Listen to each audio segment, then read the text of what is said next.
joining us on Air Sports News. A good treat for me. Been waiting a while for this one. Eddie Carroll, how are you, Eddie? I'm very well. Thank you for asking, mate. How you doing? I'm great. It's good to have you. You're down at your home in Ecuador, right? I'm in Ecuador, mate. Cuenca, Ecuador, which is about 8,000 foot above sea level. My wife's from Ecuador, and I built this house down here about 10 years ago. Yeah. Not so much as a getaway, because I like to be at altitude. That's why I built it so high. But just a little break, and it's a lovely place. And obviously, Ellie's got family here, and I've got a little 7-year-old daughter now called Elizabeth. So it's just kind of nice to get down there. And we do get down here most summers, but just for a short break. I can't stay away from jumping out of airplanes too long. That's high up, like 8,000 feet above sea level. That's mate, I'm going to bore you with the details. I'm a bit of an altitude guy. 8,440 feet, and I do a lot of hiking here. I've always done a lot of hiking. It's probably my plan B, if you like. It's something I really enjoy doing. And it's a joke, mate. One of my favourite hills from here is at 12.5 grand. So by the time you get up there, mate, you're blowing. And I'll do some translations because obviously I'm from England. Blowing means that you're blowing, air in and out of your lungs. Yeah. So I enjoy being down here. It's a nice little break. So see, if I remember correctly, at 10,000 feet, have we got 40% less oxygen at 10,000 feet? Do you know what? And again, I think I know the answer. There isn't an answer. It's everybody individual, fat, skinny, tall, slim. It really doesn't matter. Your physiology on that kind of stuff is how you are yourself. So it affects everybody differently, mate. Yeah. I went up Kilimanjaro. I've done Everest, Base Camp, Kilimanjaro, Mount Kenya. The list is extensive. But the Tanzania one, you know, I heard so many stories about Kilimanjaro. And, you know, it's a kind of walk in the park. Well, it obviously isn't a walk in the park, because when I got to about 13,000 feet, we slept overnight, had an early start the next morning. I couldn't stop throwing up. And yet I'd had such a lot of experience with Annapurna, with all the other Everest places and all the high places on the planet. This one just hit me that morning. So after that experience, I decided not to comment on the altitude you're at. I honestly think it's you as an individual, how well you prepared, how your physiology, you know, how you are physically. There you go.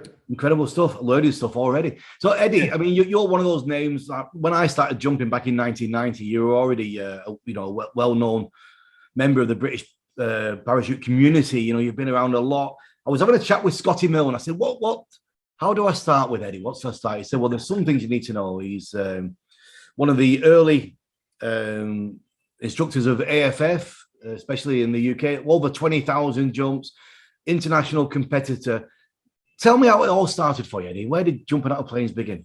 Well, we go back a little bit. I mean, I've got a brother that's 10 years older than me, and he decided to join the parachute regiment. And in that 10 years, I also managed to get a couple of brother-in-laws that were paratroopers. So I always, even from a really young age, I was fascinated. And pre-parachute regiments, when I was about 13, 14, Pete was home on leave, and I remember it like it was yesterday. He had a book called Sky Calls. It was like a Andy Keach, who I met. You know, I wouldn't say he's one of my heroes, because for me to have a hero, mate, I've got to know him a bit better than just reading the publication, but fascinated by the pictures. So next time he came home on leave, I'm like, right, I'm about 14 and I can't go to the recruiting office yet, but I'm definitely going to do that. And I was like, right, Pete, can I go skydiving with you? He's like, no, you can't. And I'm going to try not to blaspheme as much as possible. You can let it go. It's no problem. He said, you can fuck off. He said, if you want to jump out of an airplane, buddy, you're joining the parachute regiment. If you don't get through that selection, with me, you're never going to see an airplane. And I was like, you know, and to be honest, mate, a little bit of motivation. I was like, wanker. Yeah. Like you do to your brother. But then I kind of got where he was coming from. And I got to 16 and I went to the recruiting office. And, you know, these are vivid memories, mate, because you can't help. I don't think you can ever forget them. It's like bad experiences. You know, we're all pretty good at remembering good times, but bad times we let slip. Anyway, go down. I'm born in London, Islington, and Holloway was where the recruiter was. And I went in there and I just knew a little bit about the army at the time. And I knew that he was a crapper. And basically that means he's not a parachute regiment guy. He's not wearing a maroon beret. So I bit my tongue because I've got to be nice to this guy. Otherwise I'm probably not going to get a job.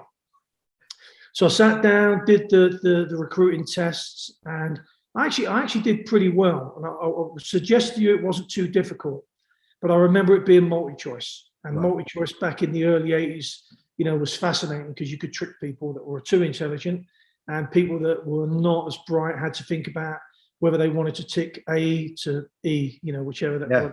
Anyway, that went pretty well. And the guy was in the Ordnance Corps. And he said, look, come back in a week. And I came back in a week, and he said, right, I don't want you to join the parachute regiment because you've done pretty well here on this test. So I said, well, again, shut up, listen. He's in the position of power. Yeah. And he carried on talking, and he came up with some ideas, and I'm like that. Can I get back to you? He goes, well, you kind of don't forget these guys are selling jobs to not underprivileged people. That's not fair, but to people that want to, want this experience. So I went away, and I remember talking to my brother-in-law, Smudge Smith. He's a Smith, so he was Smith 6'9". He was in the parachute regiment with Pete, and he was home on leave. And I said, I don't know what the deal is, mate, but I've been in there. I've talked to this guy. What regiment's he from? I told him. He goes, crap out. I said, oh, here we go. He said, oh, well, listen, when are you going to go back down there? And I can't remember. It was a day in the week. And he goes, all right, I'll come with you. And I'm like, okay, he's coming. He's obviously, whether I decide he's coming with me or not, he's coming with me. Yeah. He said, stay outside. I was like, okay. Wow. He went in. 5 minutes later, he goes, get in there. You got a job at IGLB as a junior leader in Shorncliffe. I said, how's that? Seeking knowledge. He goes, that's pretty good. That's really good for you. So I went in, and the guy was a little bit mad with me, but I really couldn't give a toss at this time. Yeah. And he signed me up to join the IGLB in Shorncliffe, Folkestone, Kent, September 1980. So I went down there, did a year down there, absolutely fantastic. Bumped into a guy called Ian Christie, who's a friend of all of us, super hardcore soldier. Funnily enough, was on the Red Devils with my brother, but now he's one of my training sergeants, and he ain't going to let me off the hook. So beasting is a British term for getting thrashed physically, and they were particularly good at it. So you did that for a year. Yeah. It was like a junior college. So along with the physical training, the army training, you went to school once a week. Yeah. To work for a thing called an EPC, an Educational Promotion Certificate, which we were told at the time would help us further on in our career. And they weren't lying, because, jump forward 10 years, and there were people that I were working with that were looking to be senior NCOs that were struggling to pass that test. And I'd already passed that before I left the college. Right. So I already had an EPC. And some of the guys, and they were just 16, they had EPC A. And that was the education course you had to pass to be a warrant officer. Right. So it really went down. It really went down all the right routes for me. My boss at the time, boss, who you never talked to, was Ian Fleming. He was a very famous Everest climber. Yeah. And at the end of the term, I could have really done with some more fitness, because the parachute regiment fitness level is, it's not exaggerated. They train you to the minimum requirements. Really? When you think about that minimum, that means what they're telling you is once you've passed this course and you go to your battalion, this is the minimum level of fitness. And they weren't joking, but I'll probably come on to that in a little while. Anyway, so I managed to get a trip to Annapurna for 6 weeks at the end of the term, got to know the colonel a little bit better, sharing all his experiences. Ian Christie came on that trip as well. Obviously, Ian, a big influence to me as a young soldier. And my old sergeant major when I left. And more importantly, I worked with him back on the Red Devils again. So really good lad, Ian. And we finished that. Then I went to Depot Para, and we joined an existing platoon. And what they do is they amalgamate the junior parachute regiment soldiers, who are, some might say not as clever. I found that obviously not to be true. Yeah. But they were trained at Depot Para. I was trained at Shorncliffe. We amalgamated with them. Then we joined an adult platoon, and every platoon in Depot Para has a number, and mine was 476. And we passed out December 81. Now, the interesting thing, not getting too far away from the skydiving angle, was when I was in Depot, and I then obviously did my parachute course. So my first jump was at Hull Amingdon out of a barrage balloon on a PX Mark IV at 800 feet, whistling around with no engine. Very scary experience. But after getting my ass kicked for 18 months, there was no way I wasn't jumping out of that balloon. Yeah. So when the bar came down and he said number one in the door, I'm like, mate, catch you later. If this doesn't work, I'm happy with that. But there's no way this is not happening. Did that jump, did my PLF, landed, absolutely was, I didn't know what to say. I was like, obviously, I wouldn't say the hook was in, because there was more training to be done before I got my ultimate goal, which was to get to the parachute battalion. What year was that, Eddie? What year was that? 81, December. 81. Snow on the ground, clear skies, freezing. But it's a funny old thing, mate. You don't get scared when that balloon. I mean, it was quite cold up there at 800 feet, but you don't get scared because you're shitting yourself. Right. Anyway, that happened. I really, really got into bed that night like that. What has just happened to me? What has just happened? Then the next day up early, first jump from an airplane was a C-130, starboard stick, and we were in 6 of 5 guys, and I think I was number 3, which I really didn't enjoy that, because I liked the number 1 bit on the first jump, but the number 3, I could see the guy in front of me and the door open. And like I say, it was December, so you could really, when they cracked those doors, you could really feel the cold air. Yeah. And then you could smell turbine, and then the arse starts twitching. Anyway, red on, green on, go, out. 5 jumps later, a night jump, western on the green, same situation, snow on the ground, third in the stick, red on, go. Last jump, full equipment, western on the green, done. Back to depot, passing out parade.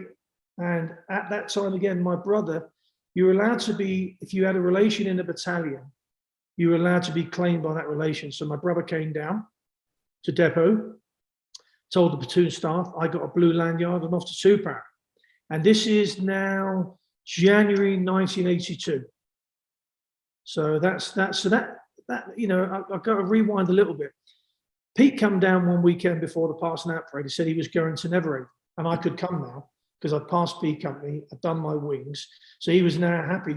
So I remember driving up the A303 to Neverhaven, young lad, fresh faced.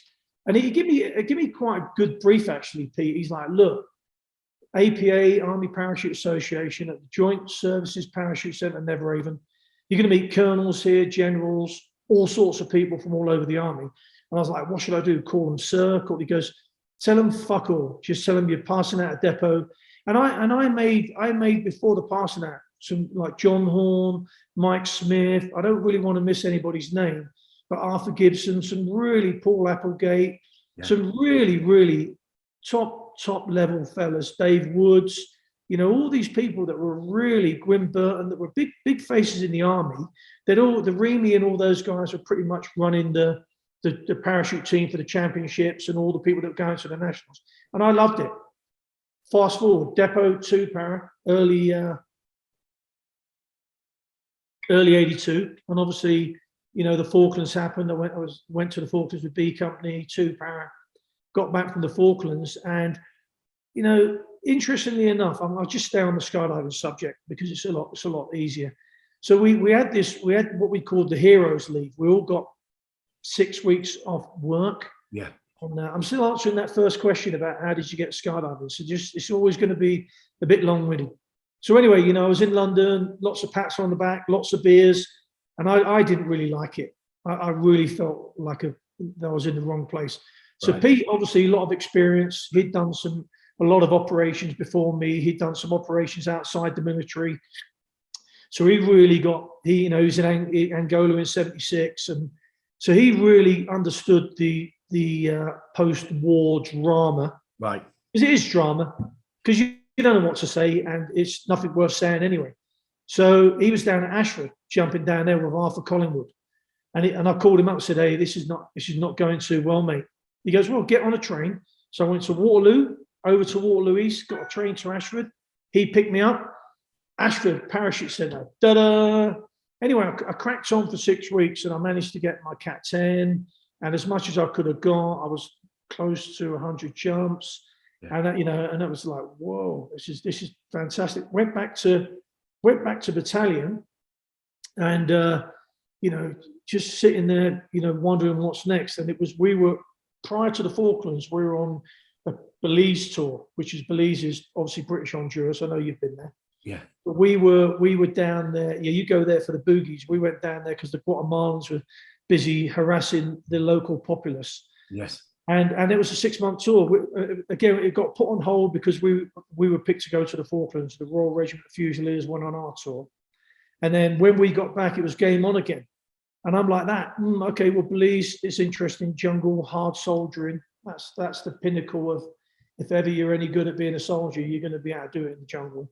Yeah. And the Brits particularly good at that. You know, not only are they the leaders in that field, but they're the only ones to win an insurgency against the communists in the jungle. So it's really a lot of history there. So I fancied it. But before that, Bob Harmon, a big face on the Red Devils, took me to Zephyr Hills. And he explained it to me, and I was like, "Ooh, this is at Neverhaven." Yeah. Like, DC freeze, what? 4 jumps, 5 jumps a day, what? Anyway, so I jumped on a plane, went with Bob Harmon to Zephyr Hills. Unbelievable. The Mike Michigans, the Jerry Birds, the Roland, Hilfinger, I always get his name wrong. All those guys were there at Zephyr Hills. And it was like, wow, teach me. It was blinding. Blinding experience, became very good friends with Mike Michigan and Jeff Barbaney, Jake Brake. The list is, and that's when I first had my interesting chat with Roger Nelson, which I always tell his kids about these days. And they're like, unbelievable. I said, it was unbelievable. There's me, a 19-year-old, talking to this guy that nobody had really heard of too much, but he was a bit of a revolutionary in how you fly your parachutes, what you do. And AFF at this time was still done with PCs, paracommanders, a very high speed, high angle round parachute. Yeah. And so he was talking about squares back then, and everyone was like, he's mad. and then basically befriending Jerry Bird, other than the fact that Jerry Bird was a really good guy and he didn't care who you were. He talked to anybody about anything. Yeah. And then Michigan, took us under his wing a little bit. And when I say me, all of us, Jim Scarrett, all the old boys I used to hang around with, but we were young whippersnappers then. And it was fantastic, and I couldn't wait to return. So we were there for about a month. Anyway, get back, and I go in to see my boss John Crossland. He's a regiment guy back in the parachute regiment, getting his command appointment. Absolutely legendary fella, adult, really adult, which was unusual. Company commanders are usually full of it, young and let's go get them. Yeah. And I said, I had an OC's interview to go to the Red Devils, but previous to that, I like to plan the best. My whole life I've tried to plan. Right. No plan survives contact. We all know that. And it's a cliche, but it's very accurate. So I went and saw Mickey Munn, who was the Red Devils team commander. And I was only 19, so it's probably not going to happen. But, don't ask, don't get. Hey, Eddie, such a friendly guy. I mean, many people will say a lot of things about Mickey Munn, but you'll not hear anything from me apart from unbelievable bloke. Completely 24/7 Red Devil, kept the place running, phenomenal. And I said, well, look, sir, I'm going to go and, well, he goes, why? How old are you? I said, 19. He goes, you're Pete's brother. I said, yeah. He goes, you could tell he was a little bit off put. And I'm like, well, he goes, how many jumps you got? I said, I think 202. He goes, have you got your D license? Because then his eyes lit up. Yeah. I said, I got my D license. He goes, right. Okay, right, I'm interested.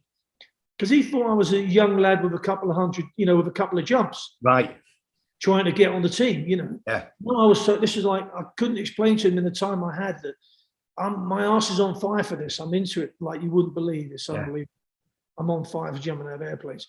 Please, you make 8 to 12 jumps in a battalion, full equipment, mostly at night during the year in a battalion. But on the Red Devils, you could probably make 300 or 400 jumps a year. So you could see where I was thinking, where I was going. Anyway, when I saw JC, bang my tabs in, it means come to attention, give him a salute and say, look, this is what I'm thinking of. And he's like, oh, man, that's really good. How many jumps you got? Because they all know what's required to be a demonstrator. I mean, it's the parachute regiment, it's a bit of a giveaway that they know about parachuting and free fall parachuting. And you as a parachutist, not so much you as a skydiver, because the skydiver thing came, later on. I'm a parachute skydiver. The skydiving became hip and trendy. You wouldn't even dare mention the word skydiving at Neverhaven. They'd sit you in the corner until you behaved yourself. Get you start thinking about parachuting. Yeah. So anyway, that's he was really on board, and he goes, "Well, look, you're a young lad. You've done well, and we'd love to keep you in the company. And there's big things coming your way. He'd always call you by your first name, JC, because he's an SAS guy and he's used to that first name term. terminology. So he'd always call me Eddie. He'd call all the guys by the first name. Yeah. That was his little bit of warming you up so that, you know, there's bigger and better things for you. You don't have to keep calling me sir, and I don't have to keep calling you private. So really cool guy. So guess what? He picked up the phone to Mickey Munn while I was standing there to attention. I'd already primed Mickey Munn. He goes, all right, Mickey, well, you know, yeah, he's a good lad. He's a good guy, you know, da, da, da, da, da. And I'm not, you know, this is a plastic telephone and you don't hear both sides of that conversation. You just don't. So it obviously, I could see by the expression it was going swimmingly. And I kind of primed Mickey Munn. And next minute I'm in the BOR, which is the battalion orderly room, getting my paperwork to go to depot. Because at the time the Red Devils were attached to Depot Para. Yeah. So back to depot for me, put all my paperwork in there, medical, da da da da da, and I'm the new kid on the block on the Freds. And a lot of people, you know, it's a couple of the old sweats there, you know, old and sweaty, that were not very happy with that, and I couldn't give a fuck whether they were Why? happy. Because you were young, or what? Yeah, because I was young. I'd just been to a war. A lot of them on the Red Devils didn't. They were very upset that they didn't go. Right. I get it. Yeah. And that followed me throughout my career, to be honest, mate. That was it was a curse, really, but I didn't care. I didn't care. Life is what happens. You're just going, you know, it's not a destination, mate. You're on a journey. Yeah. And that journey takes you where it's taking you. So good and bad, good. You know, it's how it is. So that was all good, but I was fitter than they were, and I wasn't as fat as they were, and I was pretty good at parachuting, and I was learning. Again, Scotty, you know, they'd all left the team by then, but would always lend a hand. Dickie Bird, and the list that goes on and on and on about people that have come to the Avenue, you know, on the sports afternoon on a Wednesday, come and skydive. Scotty was training young officers at the time, but he'd come up there, and they could see that we were really keen on competing again, getting to the standard that they were. So anyway, that went down, and I accumulated jumps. But one of the things that really pissed people off was at the beginning of the year, there's a red team and a black team. So about 22 to 24 people on the Red Devils. Red team, Bob Harmon, please let me get on the red team. Black team was, I can't remember who was running the black team at the time, but it was obviously someone very competent and they knew what they were doing. But I already knew Bob Harmon, and he kind of took me to Zephyr Hills and really opened my eyes. So I really wanted to get on the team. But whether I liked it or not, there were 4 new guys. But I was the only one with a D license. And I thought, it can't be. But Mickey Munn, they were putting his ground crew for the black team. And I'm like, you know, I'm lucky to be here. I'm grateful. I'll just get on with it in a year's time. And then we were talking about jump numbers, and Ken Yeoman said to me, Eddie, how many jumps? Because it was all first names on the Red Devils. Yeah. All first names, which goes back to that maturity, you know, people warning me what's out there if you go looking for it. And he said, how many jumps have you got? And I said, I've got about 212 now, 214. He goes, have you got your D license? I said, yeah. He goes, Bob, you're missing a bloke, right? He goes, well, I've got 7 jumpers and 3 DZ guys. He goes, right, Eddie, you're on the red team. Steve Greeny, I think, moved to the black team. I'm like, don't laugh, don't smile, don't laugh, don't smile. So I couldn't believe it. The first year on the team, I'm pulling smoke for the folks, basically. Wow. Which was our expression for, you know, fucking car, climb out, ready, set, pop, pop, pop, pop, pop, pop, pop, demonstrating parachuting, not skydiving. How many demos were you doing a day then in the summer? Well, we got up to 8 to 10, and that would be dotting all over the country. But I did my first, when was my Fair Oaks barbecue. Fair Oaks is like an open airfield in Wiltshire. No, not in Wiltshire, somewhere near the shop. Yeah. But you probably know Fair Oaks. You know, but they had an open bar. We jumped in, barbecue, and had a few beers. And then I wasn't really paying attention, but I kind of got the gist from Bob Harmon then that we were jumping into the Duke of York's barracks in the middle of London the next day. And I'm like, I'm on demo number 2. I'm jumping onto a racetrack on the King's Road. Yeah. And I'm like that. I don't ever like to be compromised, and I don't mind asking for advice, ever. I'd rather not embarrass myself, you know, where I just won't do it. If I can avoid that. So I tapped Bob on the shoulder and said, are you good? I said, yeah, I'm just talking. We're having a beer, and we're still at Fair Oaks. And he goes, yeah, but just, you know, no problem. But why don't you get out after me? And I'm like, no. I'm not saying it to him. I'm like, I don't want to get off. Bob would always pull low. Yeah. Bob was a ninja demo jumper. What a great bloke. What a great mentor. And I know I'm not alone in feeling that. A lot of the guys were on the team at the same time. Bob was like just top shelf. But then I realized, because what he was trying to tell me was, if you follow me, just follow me and you'll see my turns, you'll see what I'm doing. And I'm like, ah, right, devil, deep blue sea. Follow Bob and have to smoke it down a little bit. Go to the back and have to follow someone else. So the good thing about jumping smoke, there is a little trail. Forgive me for stating the obvious. Yeah. But the British smokes are absolutely excellent, and they don't burn out too quickly. So when you're on the lineup, when you're in the stack, it really is easy to follow the trail. Anyway, I got out after Bob, followed Bob. Every turn he did, I did. Every move he made, I made. Set up on my final approach. I'm like, man, I'm gonna land right by them.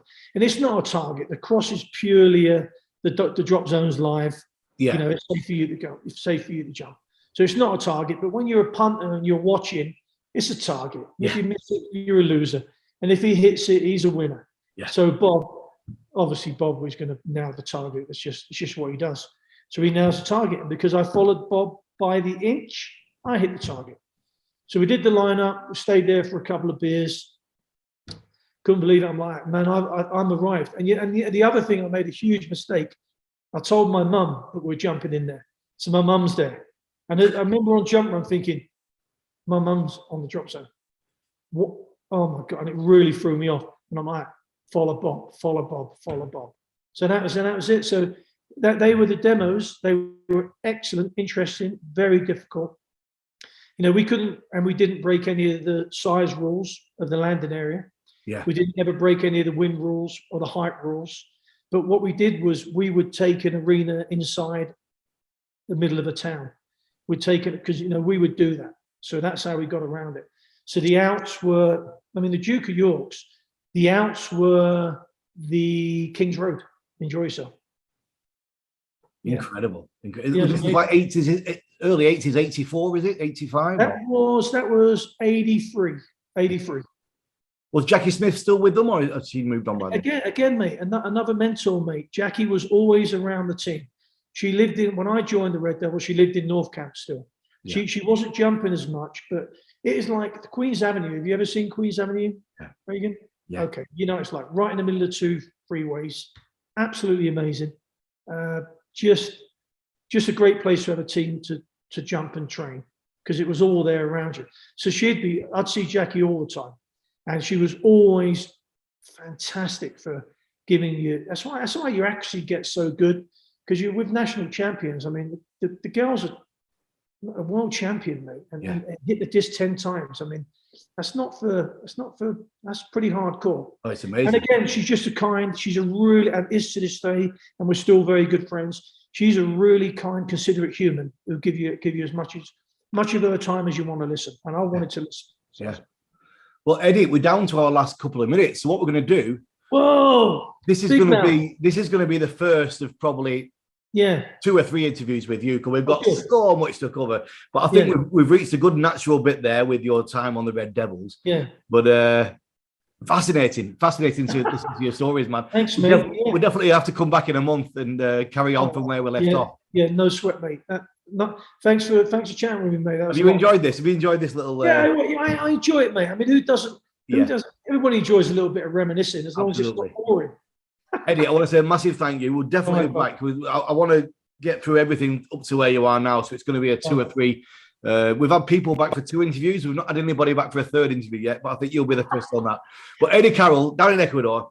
Thanks, mate. Thanks, man, and thanks for joining me. I really appreciate you. Thanks, buddy.